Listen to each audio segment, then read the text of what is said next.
Check, check, check. How's everybody? Are you doing okay? Is this thing working?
Check, check, check. How does this sound?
Hey everybody, I'm gonna play guitar for a minute.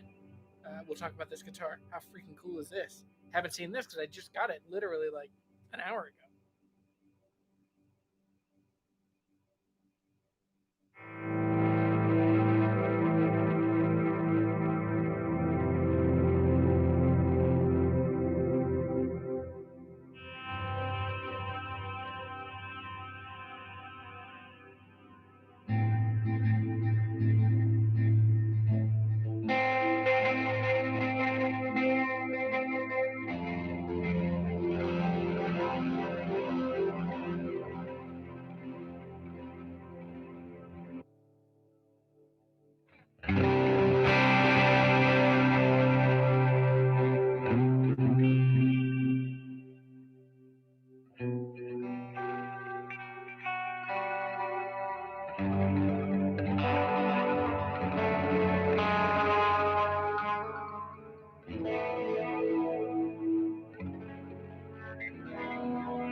Alright. Well. Alright. There's 20 couple people. There will be more people. Oh, I have to remember. I brought a coffee with me. I don't know where it is. The live show has started. I need to find my coffee. I will be right back. If anyone asks, I'll be right back.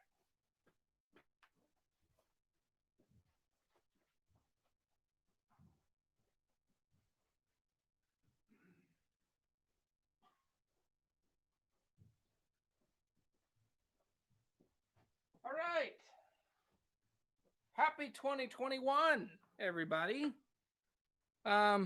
Anything big happening so far this year?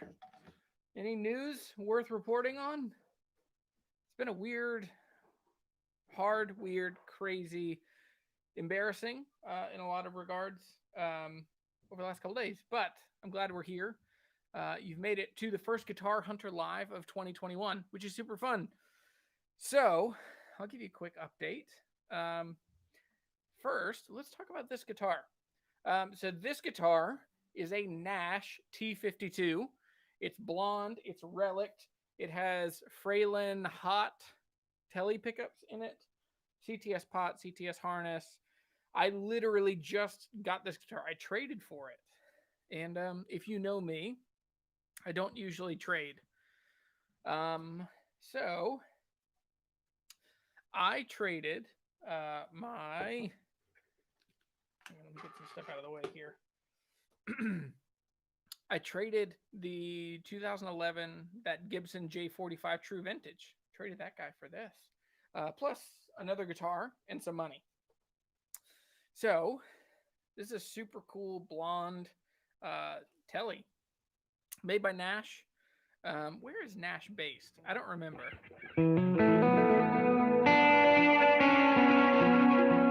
Let's just do some cleaning. I also got hooked. I bought a Boss delay. Nope. I bought it's the Flashback 4, the 4X, which I didn't realize how giant it is. Because I wanted a flashback, and the flashback 2s were just too much money. They were still like $175. So I found I could get one of the bigger ones that does everything I wanted, plus some big crazy looper stuff for like $125. So anyway, here's the telly just clean.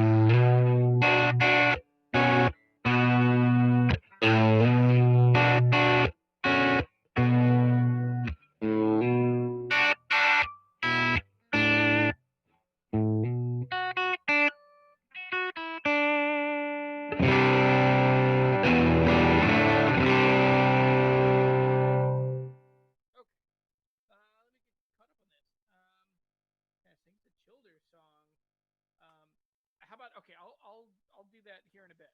I'll play Notes of the Grindstone, probably. Yes. Yeah, I'll do a Childers tune later on.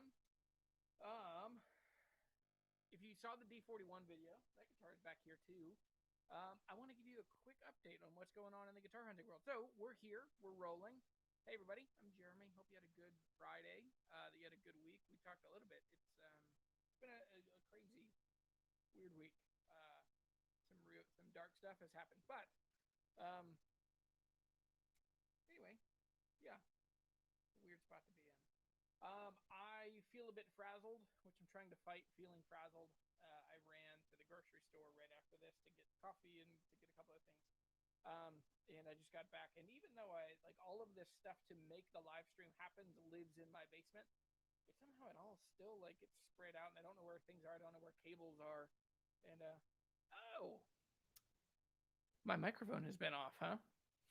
For a while. Can you hear me now? Audio died. That's my bad. I forgot to turn it back up.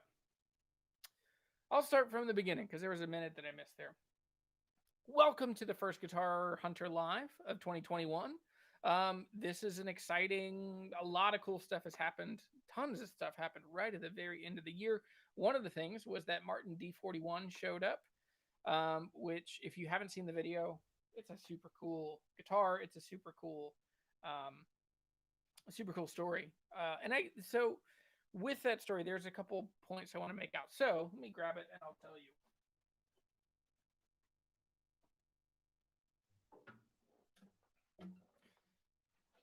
So here it is.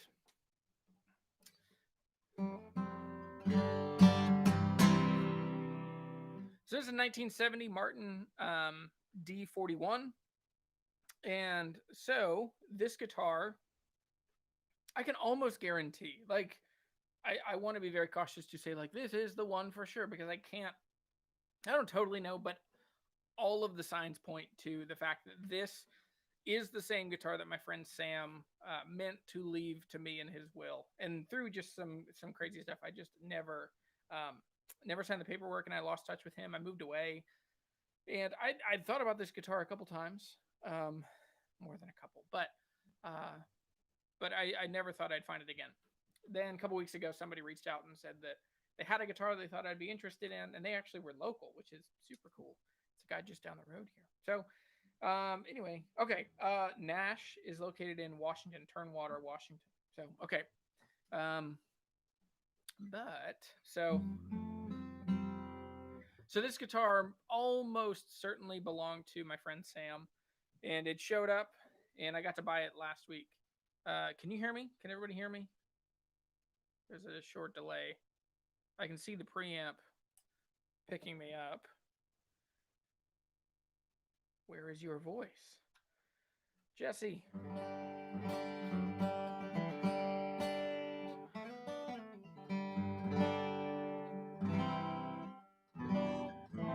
Scar my guitars. Hey guys. Okay.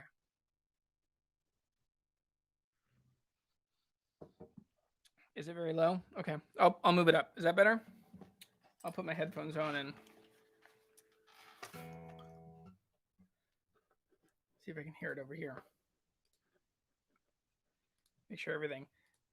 Guys, I'm not super. It's playing an ad.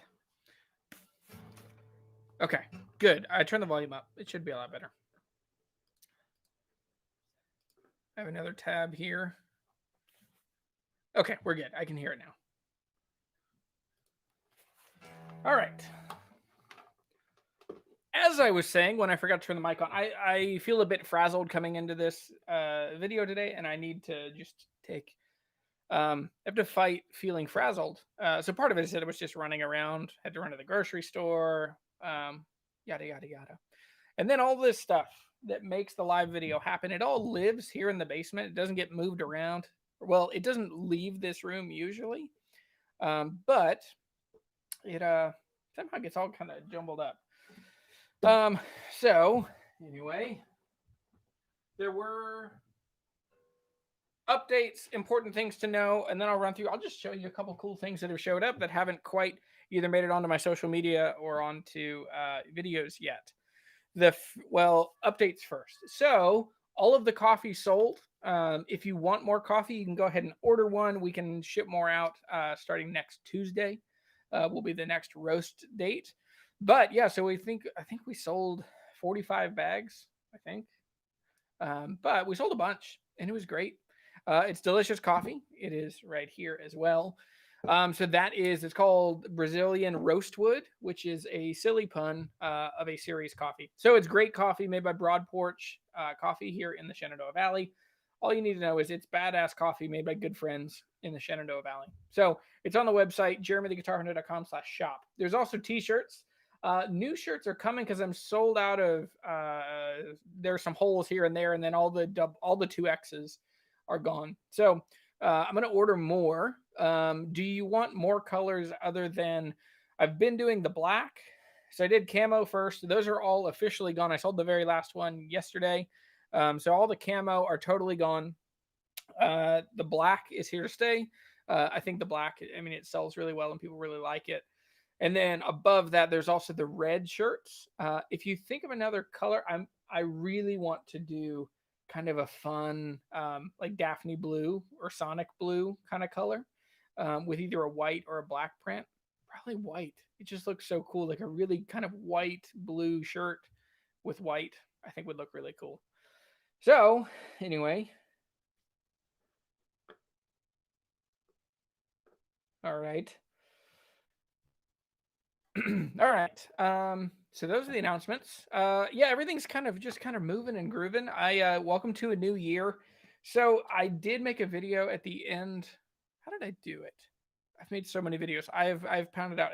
I've pushed out as many videos as I can this week. I think I'm 4 ahead, which never happens.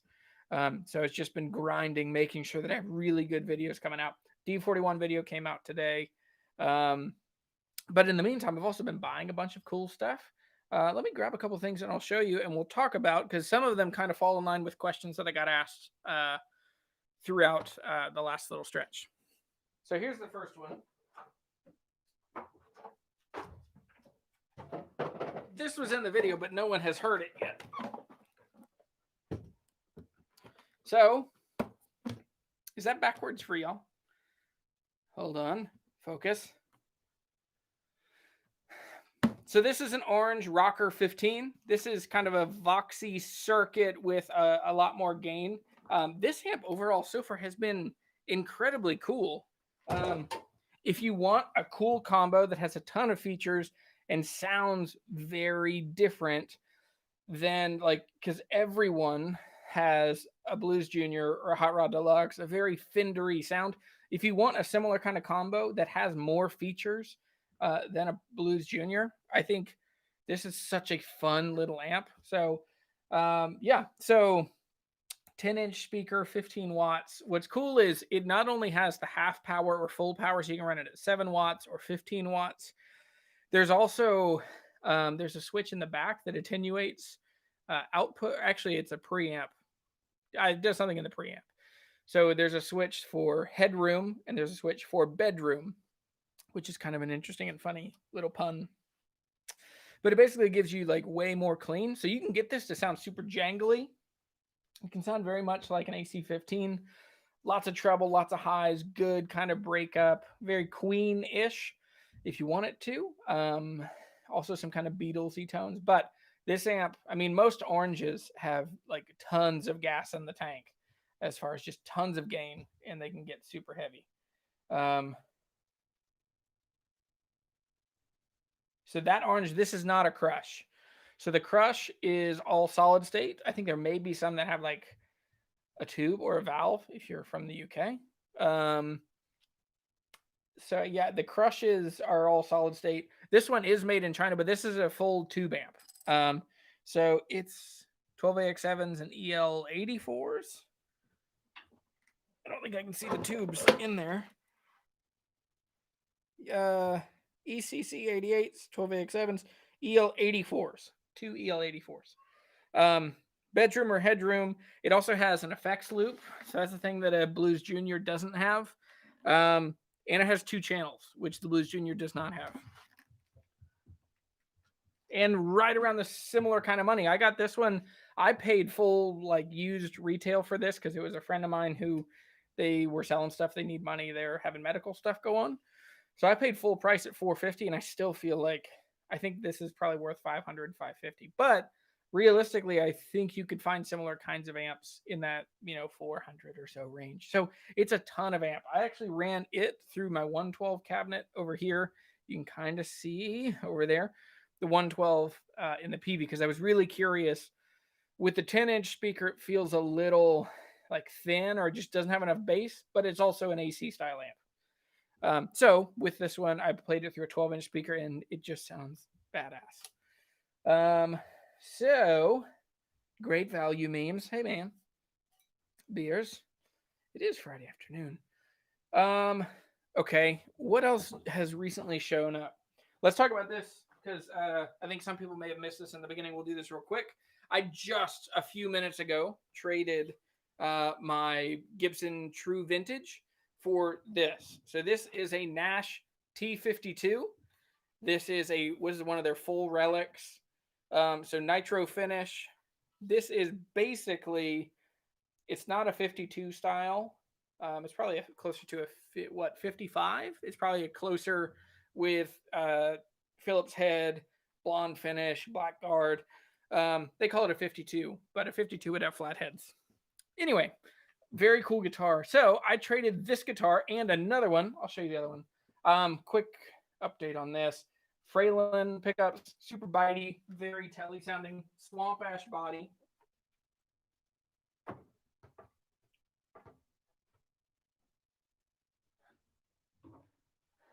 In addition, I also traded this. So this came in the deal. This is a Breedlove Cascade Triple O with a cedar top. So see that top? It's super grainy, super tight grain cedar top. Very beautiful guitar. It's surprisingly heavy. This is rosewood back and sides. This is all solid. Really great guitar. 12 fret Triple O. So this is going to be, I'll make a couple videos on this, and then this will be for sale here soon.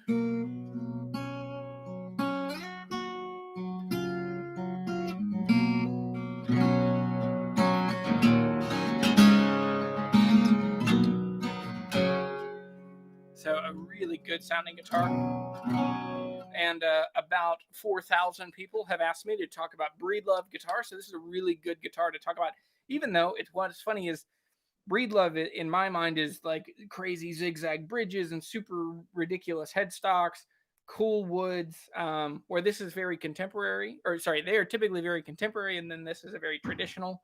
But, it's still a really good guitar. So I will talk about Breedlove. That's a video that's coming up. I have to kind of work through what my angle will be on that. But I really like this. Yeah. Okay. So I'm sorry about the J45.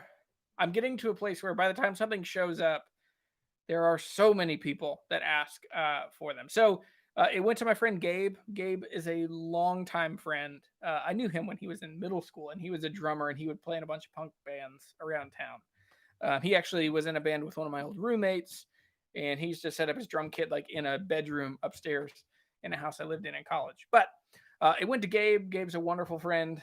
And so anyway, I will keep finding cool guitars, and I will keep selling them to people after I find them and get them out and about. So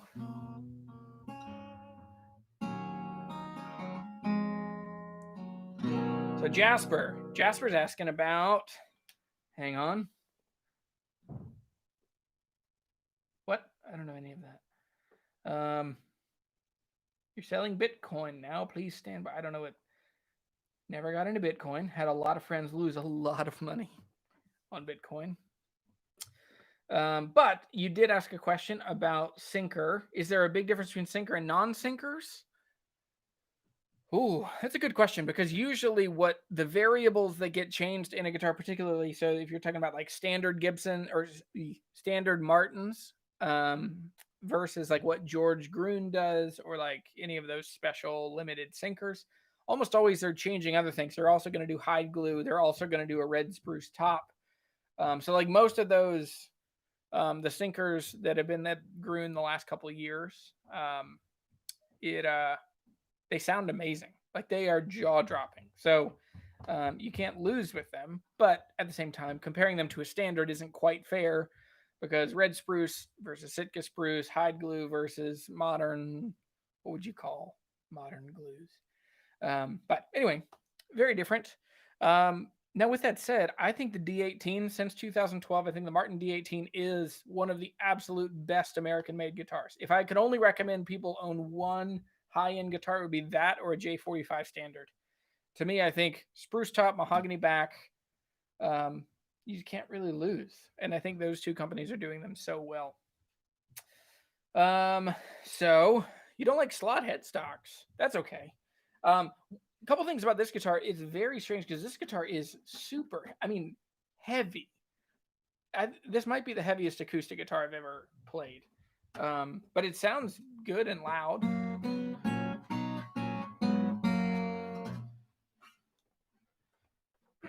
What else has shown up? Y'all have seen this. So you've seen the J40, you've seen the D41. You haven't seen this. This will come out here soon. So this is the orange wood. This is the Hudson with a torrefied spruce top. This guitar is the best sounding import guitar I've ever heard. Not hyperbole.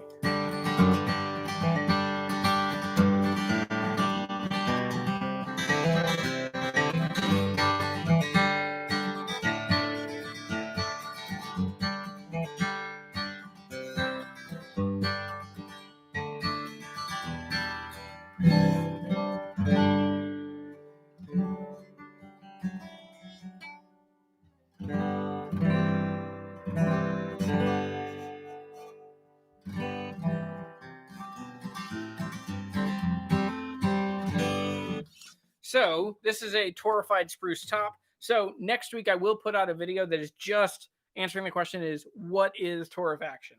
Is it a cheat code? It's a really good video. I'm really proud of it. I actually filmed 2 videos yesterday and got them done and edited by the end of yesterday, which is awesome.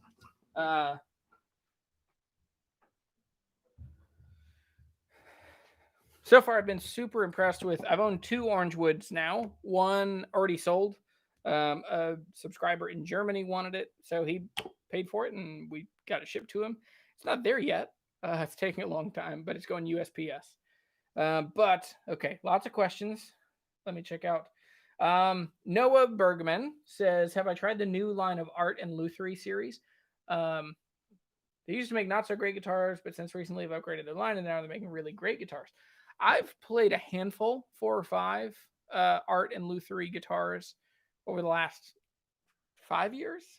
I saw more of them in Louisiana. I have one friend up the hill that has a tiny little parlor, and they're okay. I have not tried Furch guitars. I've reached out to them. We're trying to figure out terms. I also, it sounds like with Boucher guitars in Canada, sounds like we're going to try and work out a deal and figure out a way to get a guitar to me for a while. Sounds like it'll be a loaner unless I really blow their socks off and they let me keep it. So no pressure. Let's hope for that. Raphael says, "What's the real difference between a D41 and a D45? Twice the price, typically.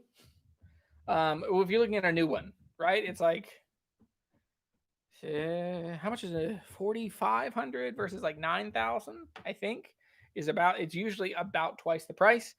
Now, practically, they are both Sitka spruce tops. They're both mahogany necks. They are both rosewood back and sides. They both have abalone on the rosette. They both have abalone around the top purfling of the guitar. They both have abalone hexagon inlays. They both have the CF Martin logo on the headstock. They both have gold either open gear on the newer ones or closed gear, typically Goto, Schaller, whoever's making their tuners. The differences, they're braced the same too, before I switch gears. The real difference is there are a couple places that there's more abalone. So around the fretboard, yes, this one doesn't have it. So around the fretboard, like you have the sound hole and the fretboard going up, there will also be abalone inlay around there. On a D45, there will also be abalone on the back of the guitar, on the back purfling, around the binding. The other thing is the hexagons are bigger on a 45. If you are trying to figure out the real difference, that's the biggest one you can see, but even then it's really subtle. But they are bigger. They go pretty much from like, I think the A to the B string. But on the D41, they're a little smaller. No, maybe they go from E to E. Because these basically, like, they end at the A string on the top and they go to the B string on the bottom, like the points of the hexagon. But overall, there is not a substantial difference. And that's one of the videos that I do want to make is the D41 is an interesting model because it didn't come out until 1969. So similar to the D35, it doesn't have this like deep pedigree. It doesn't have this deep history that people are going to pay, crazy amounts of money. Like look at 45s. 45s pre-1969 are just bonkers. And even after that, 70s and 80s, D41s or D45s are now... somebody offered me one right before Christmas. One of my followers on Instagram reached out and they sent me a bunch of pictures on a D45, and I was super excited, and I made the best offer I could, which I offered $6,500, which I think that's a round market on them. And he came back and said, "Oh, I need to get $13,000 for it." And when I asked, like, what justification or how did you come to that price, he didn't. That's where the conversation kind of went dull. So, yeah.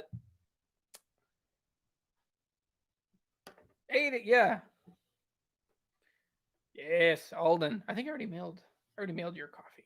It's on the way. Okay. So,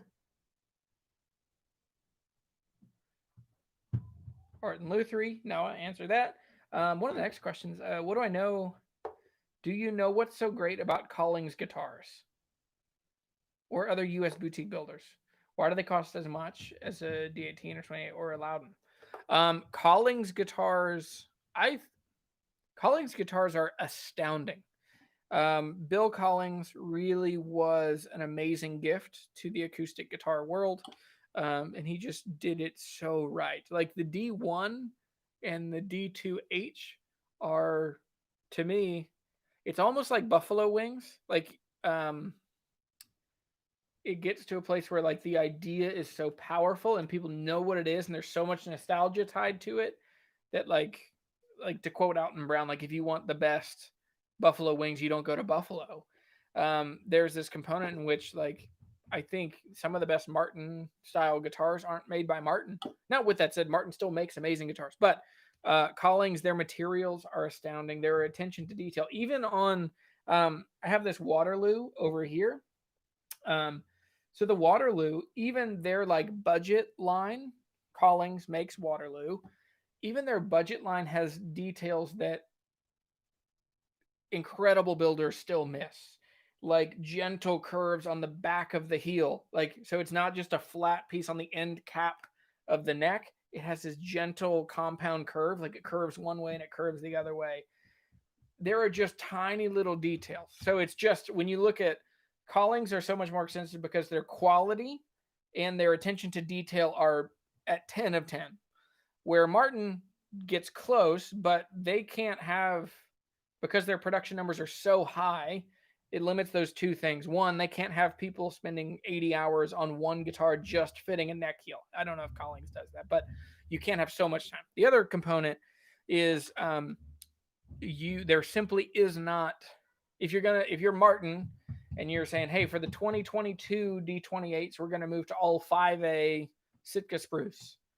There just isn't enough in the world for you to make that many guitars at that quality, and your customers will not pay, like Martin guitar players, if they want a 28, they're still going to struggle. If the price of a D28 goes up from $28.99 like it is this year, and it all of a sudden goes up to $46.99, and it's still Sitka spruce, it's just higher quality, and then it's also, some of the details are better. There are certainly people that buy custom shop that would spend that much money, and they would go to boutique builders or in the Martin custom shop, but it's not the bread and butter like everyday people that would buy the Martin guitars. So Patty says, hold on, where'd it go? It skipped. Patty said, what's the song on my last video?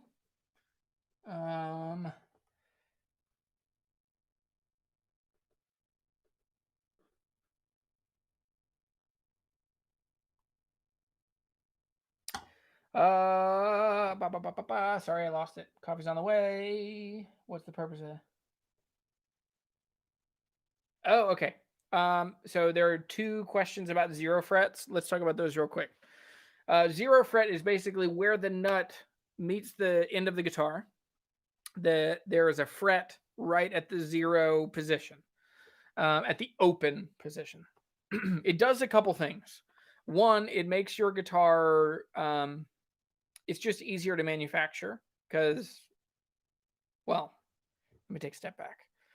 The zero fret is helpful because it doesn't mean that the nut has to be exactly that precisely cut. It really only has to like hold the strings from like scooting off or getting out of alignment.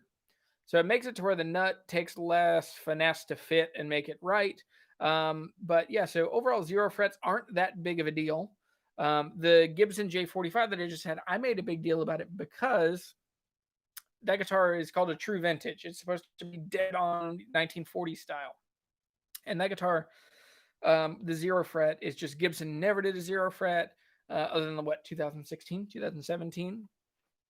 It's not bad. It's just not traditional. But on certain guitars, it's expensive to get someone that knows what they're doing to fit a nut, to get it right, to get it to where the strings can pass through without binding, but also that the action is right.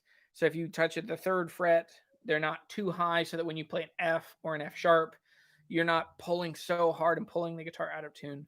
So there's a lot of intonation-y stuff that happens that you have to have a nut right. But one of the ways you can get around that is have a much taller fret. Like it's a totally different fret wire than all the others. And it just sets the height of those strings dead even across all 6. And as long as it is the same radius as the neck and the frets, it could work really well. So it's not a bad thing, but it's just a very unconventional thing. And so that's why a lot of people are not fans of it. Great value memes. Talk on Japanese vintage guitars. Fanning. I don't know fanning too well. The only Japanese guitar I have with me is my 1985 Pink Paisley Telly. This is made in Japan by Fender. This is the first year of production in Japan. Nope, hold on, that's not true. This is the first year of production in FMIC. Is that right? 84, 85. And the story goes that when this guitar was made, the FMIC bought the name, they bought the licenses, they bought the patents, they bought the tools in the factory, they bought everything they would need. They didn't buy the building. And so somehow they wound up in 1980, end of 84, like November of 84, they found out that they did not have a place to make American-made Fender guitars. So the story that I've heard is that they were able to cut, mill, shape bodies here, and then they sent them to Japan to get finished, and then from Japan they sent them back to the US. So I've heard that in 1985 there are technically no American-made Fenders. I don't know how true that is, but I heard it from people that I trust and people that know the guitar world and guitar history. Anyway, Japanese guitars, they're marked by incredible quality. This 85, I mean, it plays as great as any, especially 80s Fenders. To me, it's just the neck feels great. The finish is great. This one has aged so cool and gracefully. All the hardware has like tarnished and rusted and just looks badass. Now, I did swap the tuners on this. It had chrome tuners, and so it was a nickel bridge and a nickel control plate, but a chrome tuner. And one of the tuners was broken, so it had like a Gibson style, like a Tulip Clouson style. So when I got this, I got some relic nickel Goto tuners, also made in Japan. But by and large, Japanese guitars are marked by really good quality on the construction, but typically because they were aimed at value, for value and the price point having to be low, the way that they cut most of the money is through the electronics. So like when I got this guitar, it had just terrible, super cheap, cheap pots, cheap jack, cheap pickups. So I swapped it all out. This one has Seymour Duncan Antiquity, the broadcasters. So this is a same spec as a 50 broadcaster on the neck and the bridge, and then CTS pots and a 3-way switch. So there are other Japanese guitars that you'll see a lot of, and they are going way up in price. And to me, it doesn't make sense, and I don't agree, but whatever. So all of those crazy Taisco offsets, the harmonies, the silver tones, a lot of those 70s Japanese, usually shorter scale, they all kind of look about the same. They'll have gold foil pickups. There are some things that are really redeemable about them, and then some things that are not. So the gold foil pickups sound really good, and they are really cool, but the problem is they have really, really thin leads coming out of them. So they're like 22 gauge, 24 gauge.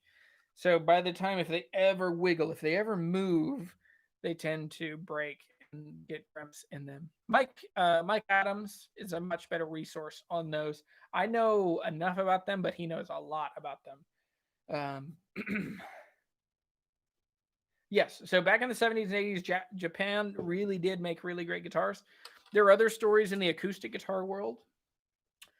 There are other stories in the acoustic guitar world of like, that's how Takamine got started. because apparently Takamine was originally a joint venture between Martin and some Japanese investors, and they were teaching them how to make Martin-style guitars at the base of the Takamine Mountains in Japan. And something happened in the deal and it didn't work out. I've heard a similar story about Sigma, but there are really good guitars because I mean the Japanese culture and like like Japanese carpentry is insane. So of course they would be able to do incredible woodworking. So yeah, I think overall, if you're okay with quality is really good. Usually the fretwork and the pickups and hardware need to be swapped. But if you're relatively handy, you should be able to do it. Now, when you could buy those Tyscos, I sold a gajillion. I probably sold 50 or 60 Tyscos. Like Japanese, they have the kind of bigger Strat style headstock with the little bar holding all 6 strings down to make the break angle. They also have a 0 fret.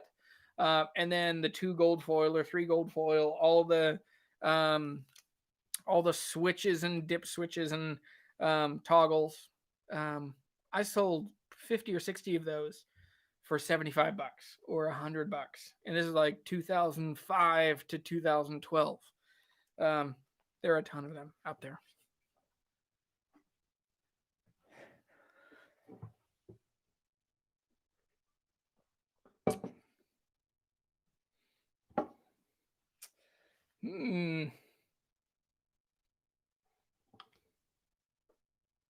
Who is my favorite? So Jasper asked, who is my favorite artist that almost always plays a Martin?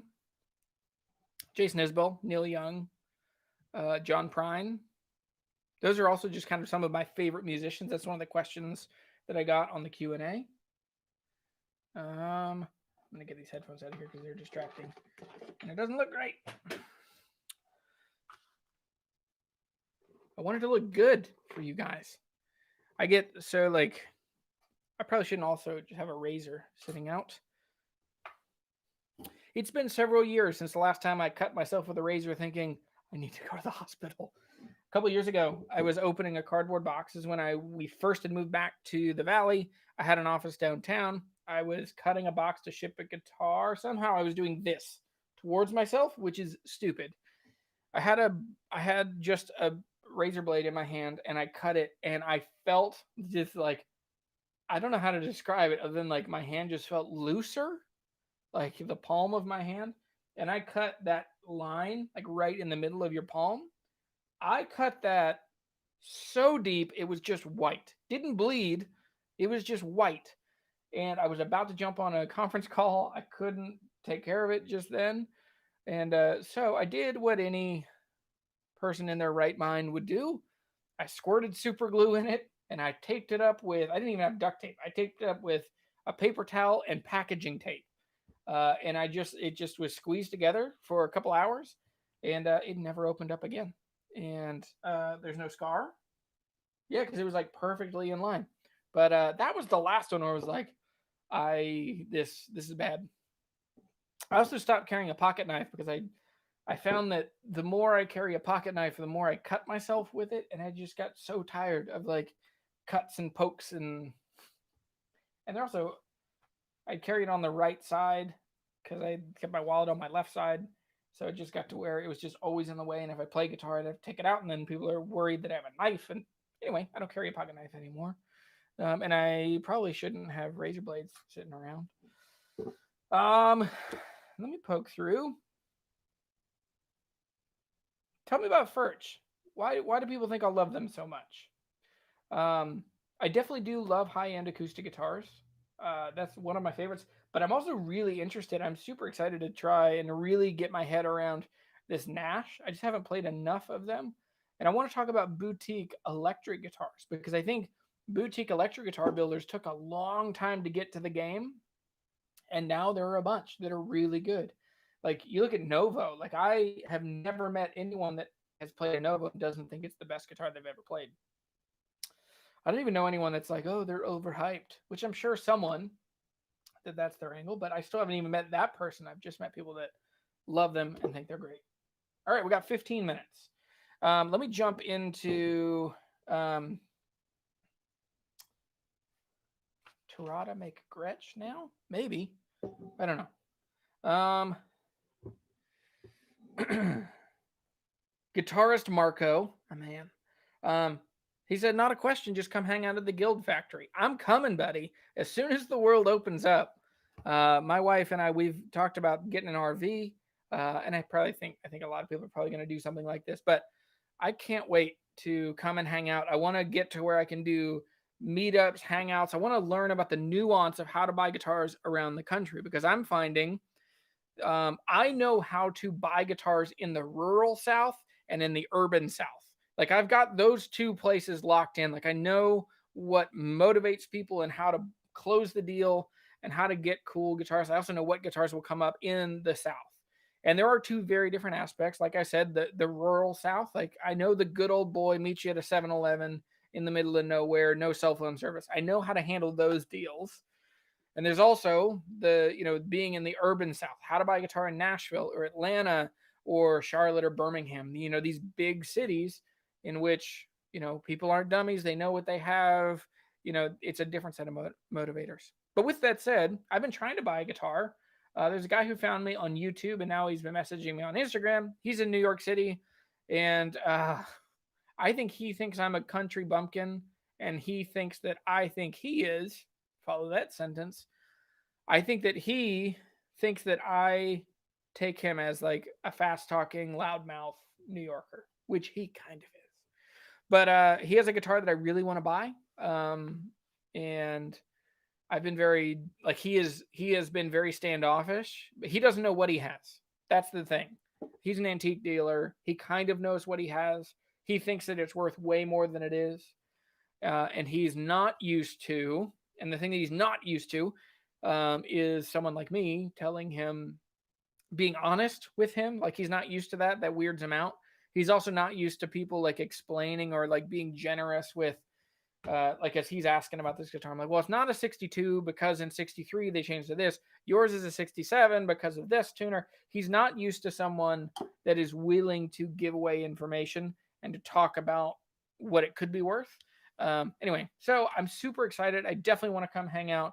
And I have not spent nearly enough. Patty squirted super glue in a cut too. I've not spent nearly enough time on the West Coast. Like I've been to Seattle for a week once. And I've been to San Francisco a couple times in the Bay Area. I've been to Griffin Strings, which is awesome.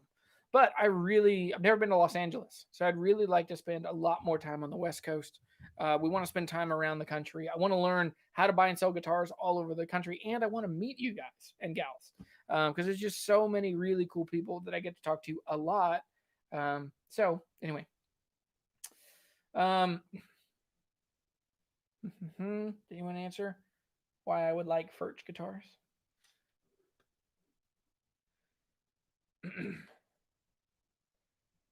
Yeah. Jesse said info can go wrong. People can think that you're trying to make them look stupid or something. I think that's definitely like how he received part of it. And it's just been funny. Like both of us have just kind of acknowledged like, hey man, you're real New York. And he called me a hillbilly. I'll take that. I'm okay with that. But yeah, I think we want the same thing. He wants money. I want the guitar.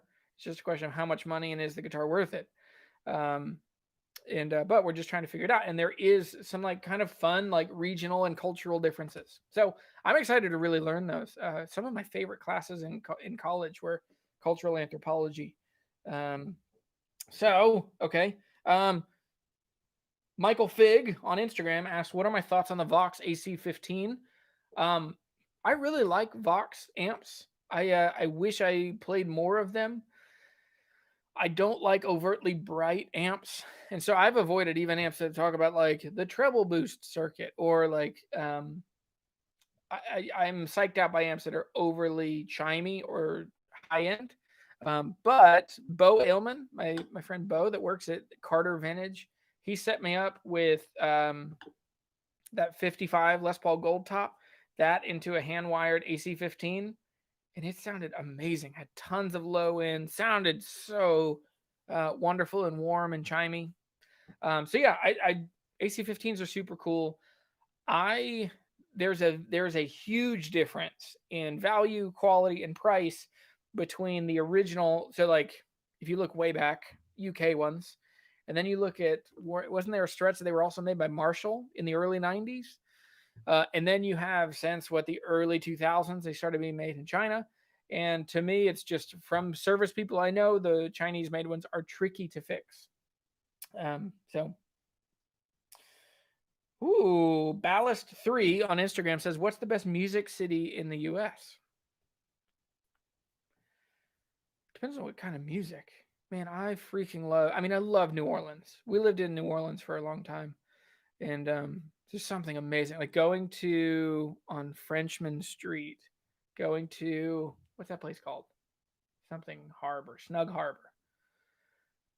There's something truly amazing about seeing like a 3-piece proper jazz band. Just like upright bass, piano, and a singer. Or you get to like a jazz guitar player. I mean, so New Orleans is awesome, but I wouldn't call New Orleans like primarily a music town. It's like a party, music, food town. Nashville is kind of obnoxious for music. There are cool things like East Nashville, like the Basement and all those places. Like you can see really cool. Like I saw the Turnpike Troubadours there a couple of years ago for a $2 cover. So it's cool, but I think most people in Nashville get like, you can go to the Ryman, which is amazing. Like I saw Jason Isbell at the Ryman.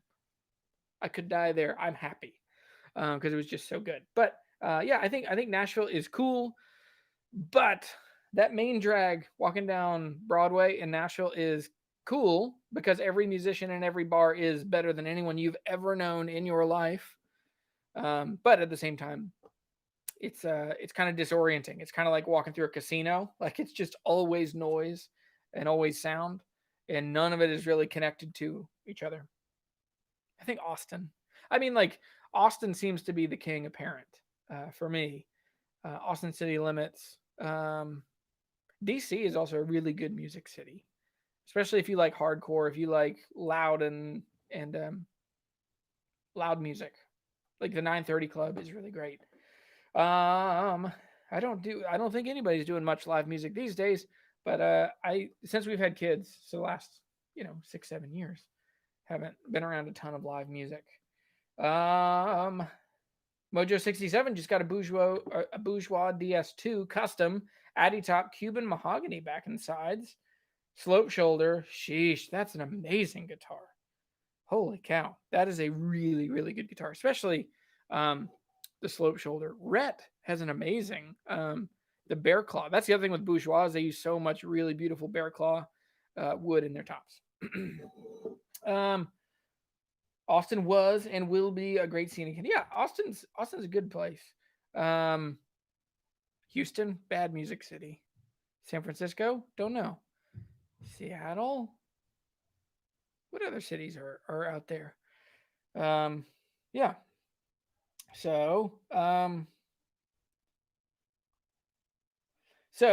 T-Funk on Instagram says, are there actually sound differences with higher number Martins or just aesthetics? That's a really good question. So let me give you the quickest of rundowns. I'm gonna see if I can do this in 3 minutes.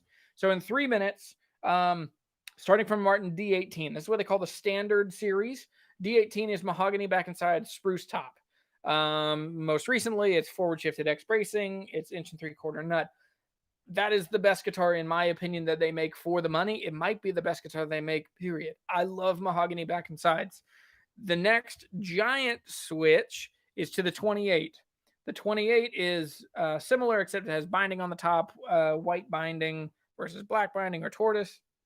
And then the biggest difference is rosewood back and sides. Above that, you have the 28 and then the 35. The 35 is a very different guitar because it's a 3-piece back, but it is also more lightly braced, where the 28 and the HD 28, the 28 is overbraced. The HD 28 has scalloped bracing, and then the 35, I'm sorry, this is very nerdy. The 35 is lighter braced and has a 3-piece back. So it has more bass. It's more suited to a singer-songwriter. It sounds very different than a 28. Now so if you ignore the 35 and you go to the 28 to the 41, the 42, and the 45, they're all about the same. And people will get grumpy about this, but they're the same top material. They're the same back material. They're the same bracing inside. They're the same pattern. They might be scalloped braced, but still they're going to be 3/8 inch bracing rather than 1/4 inch bracing in the 35. By and large, they are mostly the same. Yep, they're mostly the same. So now with that said, they might be the same materials, but they're better quality of those materials. So they might both be Sitka spruce and East Indian rosewood, but one might be 3A, one might be 4 or 5A. But I don't think there's there is not a big tone difference in the quality of those guitars. Yes. Okay. I think I did it. That was like 2 minutes. Okay. Let me run. I have a hunch that Austin is not going to be I think with how many people are moving to Texas from California, I think Texas is going to change a bit, which I mean, Houston is a surprisingly left-leaning city, and Austin is a very left-leaning city. So now you have 2/3 of the largest cities. I mean, Houston's the 4th largest city in the country now? New York, Chicago, Los Angeles, some order of that. And then Houston. I think Houston's like 8 million people or something crazy. I spent a lot of time in Houston. It's a cool city, but it's just too many freaking people everywhere. Takes too long to get anywhere. Let's see. Just finished repairing a Seagull. That's a great guitar. They're fun. I don't like the necks. I get asked all the time what I think about them. The necks are too chunky for me. Do I still play in church? Terry Shaw says, do I still play in church? And what does my worship rig consist of? That's a really good question. I play in church occasionally. And I'm Anglican. So the kind of church and the kind of worship that we have is almost exclusively acoustic. There is not electric guitar playing for whatever reason. But it's very like acoustic hymns kind of thing. And so my normal rig is my Husson Dalton TDM, or I'm going to put a pickup in my Waterloo. I sold the Guild. I'm sorry. So I sold the Guild that had the element in it. But yeah, so I'll either play the Husson Dalton or a Waterloo. And then I always have an LR Baggs Anthem. Nope, an LR Baggs Venue on the floor. That's a DI. And what I love about that is that the problem with church gigs is that there are volunteers everywhere, which is great. But volunteer sound people aren't great for a lot of things. And the biggest thing is I need to be able to control my EQ, my gain, and my volume. And if I have a tuner, if I have an ability to mute myself, that's the most important. So for me, my rig is pretty straightforward. So I'll show up with my guitar, I'll show up with a cable, I'll show up with the LR Baggs Venue. Occasionally, I'll bring a delay or a reverb. If I need to add just a little texture to what I'm doing, like one thing I found is in the last 8 months since we've been doing streaming services, when I do play in the room, it sounds good because it's a big open room, and so like when you're in there, you hear a lot of reverb.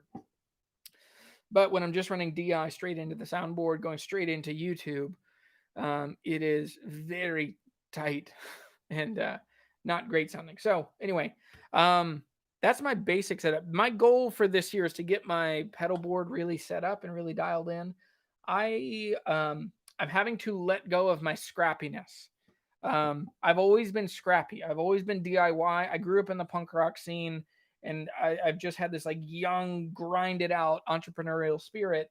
And it is hindering me now in some ways. It's hindering me in regards to I don't need to do everything. So as I'm growing this year, like I can't spend 25 hours a week editing video. Like there has to be a better way for me to do my time. So I'm looking at getting an editor. And I need to step up some of my production quality in things. One of the biggest ones is right now my pedal board is like It's literally scrap from a pallet that I found behind our old house, with other scrap wood that came from a renovation in our old house in Louisiana. And it's an old one spot, and then I'm just doing a daisy chain. So it's just everything about it is pretty like DIY and a bit amateur, or it's like the best a high school kid could do. And as a grown man who is now professionally making videos and making music, so I'm going to do a pedal board build this year, and so that way it'll be my biggest thing is power, because I have all these pedals that just need to be powered better.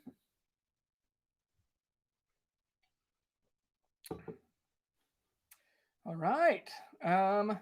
It's about 3:05. Let me run through a couple of these questions too. There were a couple really good ones. What's my favorite microphone for recording an acoustic guitar? This is another thing that I want to step up. I really like the tone that I get now, and I kind of take Tony Policastro and the Acoustic Letters angle on this. I use a Zoom H5. It's somewhere around here. You can't see it, but I use a Zoom H5 with the XY mic. And with that, I'm able to put that in front of a guitar. I have the same settings as I do every time. The only thing I ever adjust is the volume. I set it to where it's, minus 12 dB. And from there, I bring it into Premiere. I don't do any post editing. I don't do any EQ because I want it to sound like it sounds in the room. I don't want to mess with it.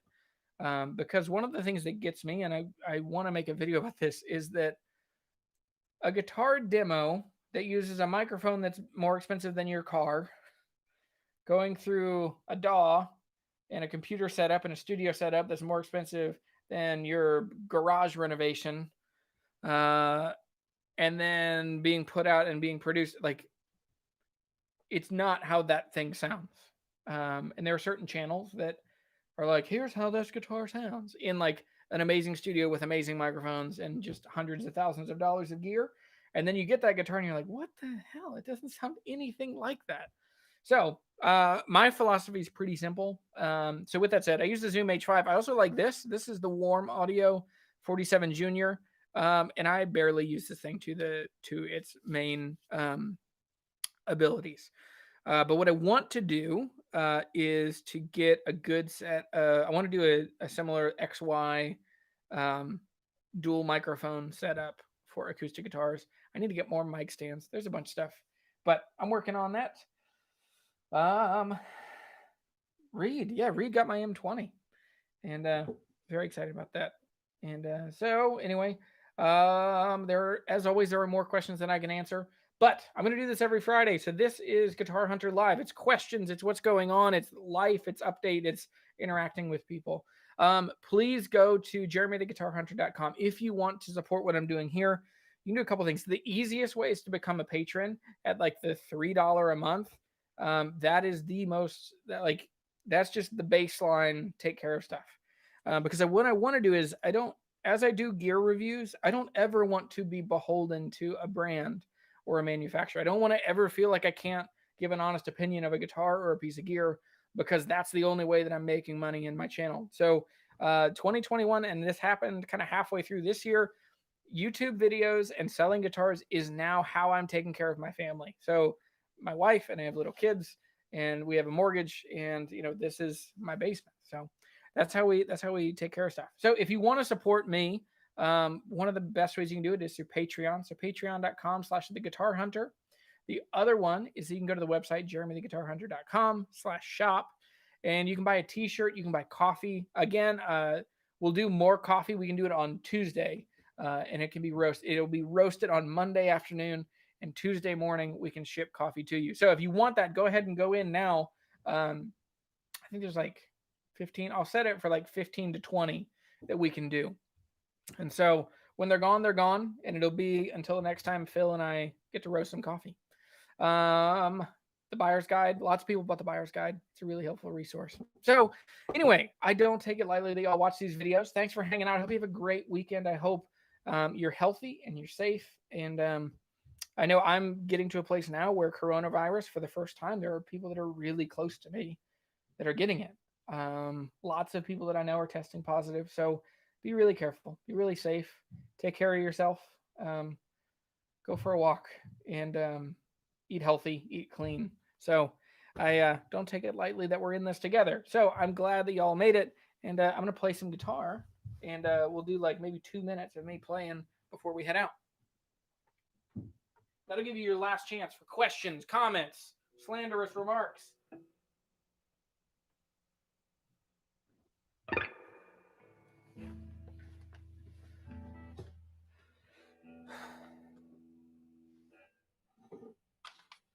Yes, I did go full time. That's the last question. Yeah, went full time and making lots of videos. So, all right, share them with your friends, with your guitar playing friends.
All right. Well, have a good week. I'll see y'all later. Last scan for questions.